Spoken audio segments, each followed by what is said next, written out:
France में Islamic कट्टरपंथ का उदय एक ऐसा मसला है जिससे भारत की अंदरूनी राजनीति भी बहुत हद तक प्रभावित होती है, क्योंकि पिछले कई दशकों से भारत भी फ्रांस की तरह कट्टर इस्लामिक आतंकवाद का शिकार हो रहा है और फ्रांस की तरह भारत के कुछ मुसलमानों के मन में बढ़ती कट्टर सोच भारत को भी फ्रांस की तरह प्रभावित करती है और चिंता में डालती है।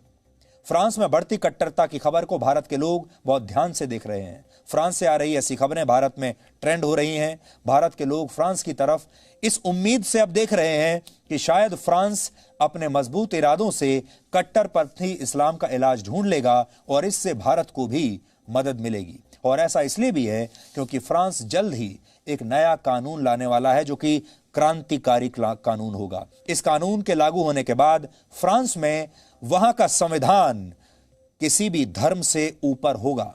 यानी फ्रांस चाहता है कि उसके देश में संविधान धर्म से ऊपर रहे और फिर फ्रांस में धर्म के नाम पर किसी भी तरह की कट्टरता के लिए 1 इंच जमीन भी जगह नहीं बचेगी। अगर फ्रांस इसमें सफल हो गया तो यह कानून पूरी दुनिया के लिए एक मिसाल बन जाएगा। भारत में यूनिफॉर्म सिविल कोड लागू करने की मांग लगातार हो रही है और अगर ऐसा हो गया तो भारत में एक तरह से संविधान सभी धर्मों से ऊपर हो जाएगा और कोई भी ऐसा लोकतांत्रिक देश जो खुद को विकसित और आधुनिक होते हुए देखना चाहता है, उसके लिए बहुत जरूरी है कि वहां के नागरिक हर विचारधारा से ऊपर अपने देश के संविधान को स्थान दें और संविधान को महत्व दें। इसलिए आप सब भी इसे यह मत सोचिएगा कि यह फ्रांस में घटी एक घटना है। इस घटना का असर पूरी दुनिया पर पड़ेगा, आप पर भी पड़ेगा। भारत आज भले ही कट्टर इस्लामिक आतंकवाद के मुद्दे पर फ्रांस के साथ खड़ा है, लेकिन हमेशा से ऐसा नहीं था।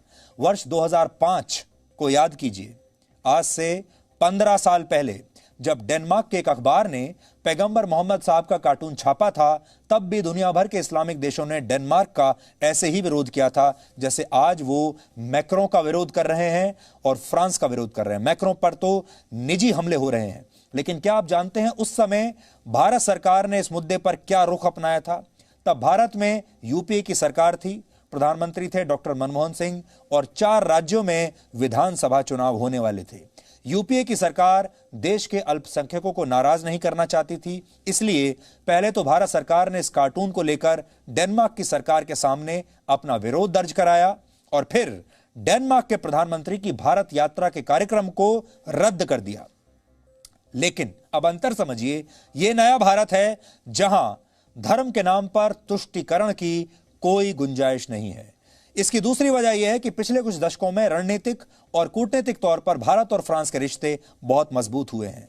रफाल लड़ाकू विमानों की जबरदस्त बहुत बड़ी डील हुई है और फ्रांस के साथ मिलकर पाकिस्तान जैसे देशों को कड़ा जवाब भारत ने दिया है। इन तमाम मुद्दों पर फ्रांस और भारत एक साथ खड़े रहे हैं।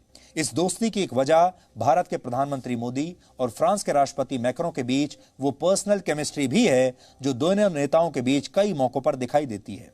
प्रधानमंत्री मोदी पिछले 6 वर्षों में 5 बार फ्रांस की यात्रा कर चुके हैं और इस दौरान प्रधानमंत्री मोदी और राष्ट्रपति मैक्रों की दोस्ती पूरी दुनिया ने देखी है और यही वजह है आज भारत इस मुश्किल घड़ी में फ्रांस के साथ कंधे से कंधा मिलाकर खड़ा है और ये दुनिया की राजनीति में एक बहुत बड़ी घटना मानी जाएगी और यकीन मानिए आपको भी इस घटना पर अपनी राय जरूर बतानी चाहिए। आज जो बात हम आपसे कह रहे हैं, हमारे अपने ही देश में बहुत सारे लोगों को ये बात बुरी लगेगी, ये बात चुभेगी। हमारे देश में एक टुकड़े टुकड़े गैंग है, हमारे देश में एक सबूत गैंग है और वो हमारी शिकायत अक्सर करता रहता है अलग अलग जगहों पर।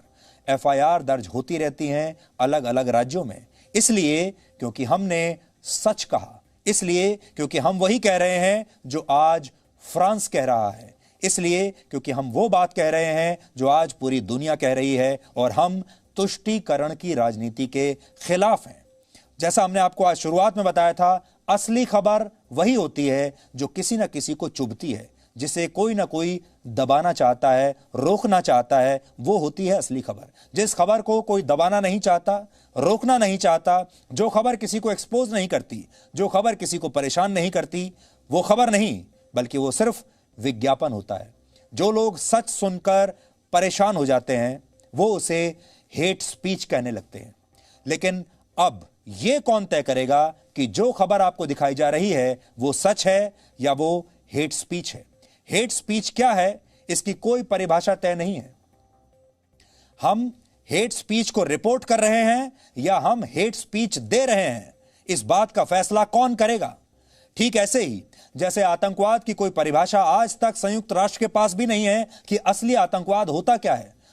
इसका कारण यह है कि एक व्यक्ति जो कुछ लोगों के लिए आतंकवादी होता है वो दूसरों के लिए फ्रीडम फाइटर होता है। आज अगर आप देखें, फ्रांस में जिस व्यक्ति ने इस औरत की हत्या की है, 3 लोगों की हत्या की है, वो व्यक्ति हमारे लिए आतंकवादी है, लेकिन पाकिस्तान और टर्की और मलेशिया जैसे देशों के लिए वो फ्रीडम फाइटर है, वो इस्लाम का अनुयायी है और वो उसका स्वागत कर रहे हैं। अब ये कौन तय करेगा कि इस व्यक्ति ने गलत किया?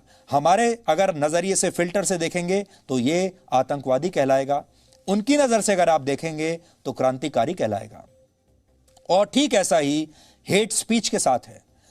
फेसबुक जैसी टेक्नोलॉजी कंपनियां हेट स्पीच की पहचान करने के लिए थर्ड पार्टीज को एंगेज कर रही हैं या बॉट्स की मदद ले रही हैं, यानी किसी कंपनी के कर्मचारी, किसी तीसरी कंपनी के कर्मचारी और बॉट्स ये तय कर रहे हैं कि हेट स्पीच क्या है, फेक न्यूज क्या है, रियल न्यूज क्या है। यानी अंपायर किसी तीसरे देश में बैठा हुआ है और वो बिना कुछ सोचे समझे फैसले सुना रहा है। इसलिए आज हम आपको ये बताना चाहते हैं, बहुत सारे लोगों को जी न्यूज पर आपत्ति होती है, जो यहां डीएनए में हम कहते हैं उस पर आपत्ति होती है, लेकिन यह आपत्ति सही है या गलत, इसका फैसला करने का अधिकार किसका है?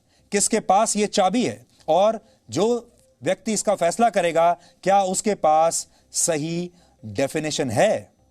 नफरत फैलाने वालों की खबर दिखाना नफरत फैलाना नहीं होता, और कुछ लोग एक कमरे में बैठकर यह फैसला नहीं ले सकते कि हेट स्पीच क्या है और क्या नहीं।